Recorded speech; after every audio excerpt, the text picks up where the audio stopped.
Yes, the challenge has been done by everyone under the sun. Can you beat Resident Evil 3 without running? I did it on hardcore because I haven't unlocked Nightmare yet, and fuck Inferno. And no new game plus items because duh. Oh, and this was also meant to be a no dodge rule, but I quickly gave up on that. You'll see. Oh, and for proof I did this legit, I took off my shift key the entire run and ate it, which meant I got to see the disgusting mess under my keys and likely contract several diseases. No, Jill, don't do it. Nah.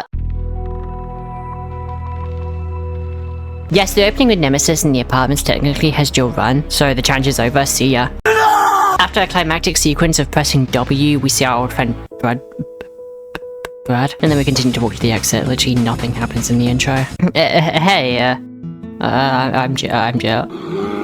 I'm gonna go fuck around with the monster outside. It's going outside into the streets of London, where we're reminded that the best way to deal with a crackhead is to shoot them in the leg, because we haven't got any way to avoid killing without taking damage. Or dodging, but don't tell past me this, she needs hope. The only way that we can avoid hepatitis is to incapacitate or just shoot the barrel. But of course, it's never that easy. Our first real task that isn't as easy as mindlessly doing chores is powering up the substation. You bet your ass it's complete AIDS. I mean, it usually is, but that's not the point. Our goal is to power up these 3 generators to remove the nest of hentai monsters lying underneath her. Except this is still not the point where past me realized that not dodging was fucking dumb. My only real instinct was to try and kill as many enemies as I could and simply just hope for the best. This ended with me having no ammo, no healing items, and danger HP. Not good. Attempt 2 was a little better. I had 2 bullets. Look, call me paranoid, but I just wasn't certain I would even progress with such little ammo on me, and especially not with such little health. So you bet your ass, I did it again. This time utilizing the knife as much as possible, and okay, that just doesn't work. Instead making sure to, okay, well, maybe not run past, but you get what I mean. And only barely making it with a decent stockpile to my name. But yeah, now that shit didn't matter. I backtracked for the shotgun and just went wild killing the drain demos. Sue me. Yeah, so fun fact, if you use a grenade on Nemesis, he dies. The only real struggle was timing the grenade to avoid my face going into the dirt. After that, we can use the shotgun to take out the crowd outside and finally make it to the save room and go outside before being pummeled into the ground yet again. That's right, this is the point where I finally unlifted the ban on the dodge, because I genuinely think this section is impossible. At least with my conditions. See, I don't have any healing items, with the nearest to me being all the way back in the sewer, so I can't exactly tank hits and spam weed into my system. Option 2 is a little bit more risky, but as well as Nemesis' allergy to grenades, he's also allergic to barrels. The thing is, I blew this one up to escape from the zombies nearby, so my only 2 options gone, I just have to dodge my way to the station, which I did, very poorly. I cannot tell you my relief reaching the substation and inputting the codes. What I can tell you is this is what I said while doing it in a VC. I think this best describes it really. The rest of the trip has us go back to the subway, which isn't hard to say. We can find a grenade in the donut store, which we use to remove a large portion of the time spent with Nemesis. Oh fuck. I can't believe you've done this. It's only going past the zombies where everything went to shit. So here I am, now with no healing items, barely any health. I am sure glad Nemesis left me alone for fuck's sake. At the very least, picking up the boxes of joy gives us another grenade, shotgun stock, and backpack space. The only real issue is that I now have to dodge Nemesis perfectly, grab this first aid spray, without taking damage. At the very least, we can use the Sparky Box thing. It slows Nemesis down just enough that we can have a small moment to breathe before using the conveniently placed barrels and escaping. It's in the sewers where my dreams of being covered in shit become a reality. I hate this place. And there's also massive frog things. To avoid becoming a victim to a furry search history, we have no choice but to unload into the frog's mouths. That sounds worse. Thankfully for me, these guys are about as deadly as a child without arms, especially when using the grenade launcher. It's only on the way back after getting the key item where we finally run out of grenade rounds and have to play peekaboo with this hunter gamma. Here's Johnny. We can finally leave the sewers. But as unless you leave the battery. Surprise, motherfucker. That's right, Nemesis is back again, and we enjoy the most intense chase of all time. And by intense, I mean just walking through a hallway. Seriously, I don't know what Nemesis is doing here, but he's well bad at his job. But of course, this leads to the first Nemesis boss fight, and it went as well as you'd think it would. Not very. The first phase is stupidly simple. We can use 2 hand grenades and 1 grenade launcher round to take him out almost instantly. We'll use a small amount of breathing room of his getting up animation to grab the shotgun shells on a conveniently placed shelf. And then we just pray that we can dodge his attack spams, which is harder than it looks, especially the stupid charge attack. I can just never get this shit down. It's only when using the also conveniently placed Sparky Box thing where we can just stun him just as he's about to attack and just fire him with shots. And that is the hardest boss fight of the run. Yeah, Nemesis is only to be more and more of a cakewalk from here on out. We make our way over to Kendo's to steal his key, where he quite rightly tries to shoot us in the face and fucking ruining my prom. Guess what, your daughter's a zombie and my husband's a panda bear. Get fucking wrecked.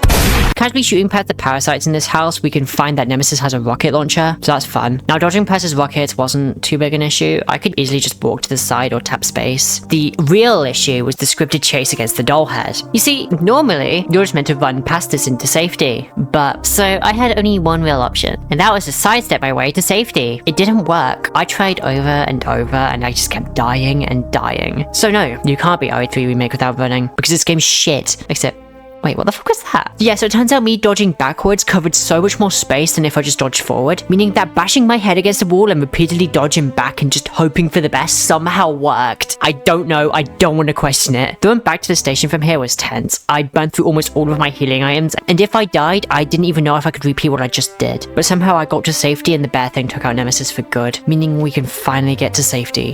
Hello. For fuck's sake. Meanwhile, We cut to the Panda Carlos. We're here for Nathaniel Bard, who is a guy who did a thing, taking us to the RPD because why the fuck not? We come across the origin of that one guy from RE2. And we're given a choice. We can either just leave Zombie Brad on his own devices, saving a bit of resources, or we can take him out for his keycard and use it to gain even more goodies. So my bright idea was to knife him to death without taking any damage, while also not being able to run around him. If you think that sounds impossible, you're right, so I gave up and used the pistol instead. The actual RPD was a lot more simple. We have gun, and gun shoot, meaning that if me shoot gun, me can walk to where me need go because the bad zombies are dead. Only, turns out I'm not as good at games as I thought. Got cocky and found out the hard way that there's no checkpoints.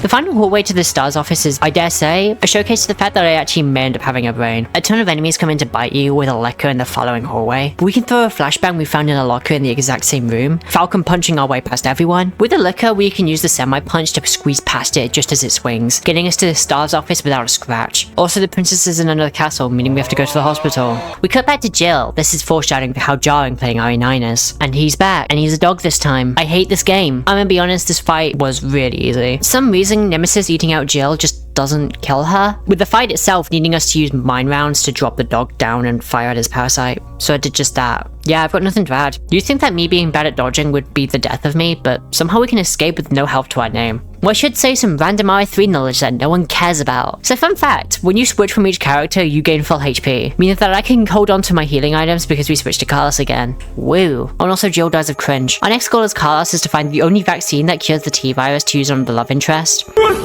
while also opening the door that leads to this guy. For the most part, this really isn't that hard, considering I can just lay in all my ammo onto any unsuspecting zombie. The real issue is that this now introduces the hunters, and this bullshit fucking one-hit kill attack that I just never am able to block, which is especially fun in the room with two of them that holds a tape recorder I need. I tried killing them, but each time I just died over and over. Eventually, I gave up with the killing strat, using another flashbang, and I just sneaked past, and barely escaping to the exit. But on the way, we have a room full of zombies, where I slowly took out these guys using the pistol and chucked a hand grenade at the boys in the glass. Finally making it to the vaccine, where I died yet to another fucking hunter on the way out. Finally making my way over to Jill, I gave her the vaccine. I was a little worried she'd wake up to a colossal bear standing over her, but thankfully Umbrella Soldier number 3, I forget this guy's name, sends us out to defend the unconscious woman from a horde of zombies. Now thankfully for me and my sanity, this section was a complete and utter breeze. The zombies almost always enter one at a time, meaning we can very easily take them out without any sweat. I was quite nervous about the hunter coming out of this room, but even then I just sprayed him down and that was it. Although of course, everything turned to shit right before the end, needing me to heal spam. But yeah, now it was a total breeze. Waking up from our nap, our goal is now to find the bear. Umbrella Guys tells me to go to the underground layer, so I get ready to follow him. Only there's one quick pit stop I needed to make. You see, deep in the hospital is the Magnum, which I just had a feeling it would make the final two bosses a hell of a lot more bearable. And I'm glad I did, because I don't know if it was the bomb that I let go of earlier, but every enemy here was a hell of a lot dumber than before. Those that didn't just let me walk past them either were the easiest to dodge past, or just let me give them back shots, letting me grab the funny gun and walking my way over to the fuse room. For this being the final gauntlet before the last level, here the game throws everything it can at you, and I'll be honest, I was pretty shit. With the first fuse being very easy to grab, the only enemy in our way being the first Palehead, whose immortality is completely meaningless when we can just shoot him in the leg and walk past. It's here where the dogs maul my face, this guy mauls my face, and the final fuse is guarded by a ton of enemies, who gave me the most bullshit death by biting me while the game took away all control to show me the hunter gamma coming from this container. So I just made sure that this wouldn't happen by chucking an explosive for these fucks. But we finally get all the fuses, and with the guy's name who I still don't know by our side, we're ready to face anything. Oh. Next two I just don't even care to talk about. Me dodge. The only real challenge here was so trivial because we could just use acid rounds on the hunter room. Only I did have a scare when one of them didn't die, and now it's time for the final two boss fights. And one was definitely harder than the other. Nemesis 3 is basically the previous boss copied and pasted. We still need to use mine rounds to expose his weak spots, where we have the Magnum on us to make that job so much more easier. Except the devs thought it'd be really funny to give you zombies as well to deal with.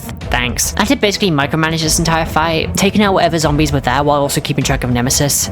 Once again, you guessed it, beat the fight by the skin of my teeth. And then final Nemesis wasn't hard. If this was Inferno, I'd have smashed my keyboard, but hardcore, it's whatever. Did cost me the 2 health sprays you find in the arena, but I did the funny to do the funny, crawled my way over to the exit, charged an oak bad guy, and flew off to fuck a panda, confirming that yes, you can in fact beat Resident Evil 3 Remake without running. This challenge was alright. I kinda wish I stuck with the no dodge rule, because I'll be honest, being able to do so made the run so much more easier than it had any right to be. But on the other hand, I don't even think it's possible, at least not on anything harder than a very easy difficulty. I think if I am to do another challenge in this game, I'll just try it on Nightmare instead. Though not Inferno. A fucking Inferno, dude. I'll try and do more of these runs. This was actually really fun. I'll also have the raw footage in the description if you want to prove I actually did this. Now with that being said, my name is Vexomedy. I utterly despise all of you. Thanks for watching.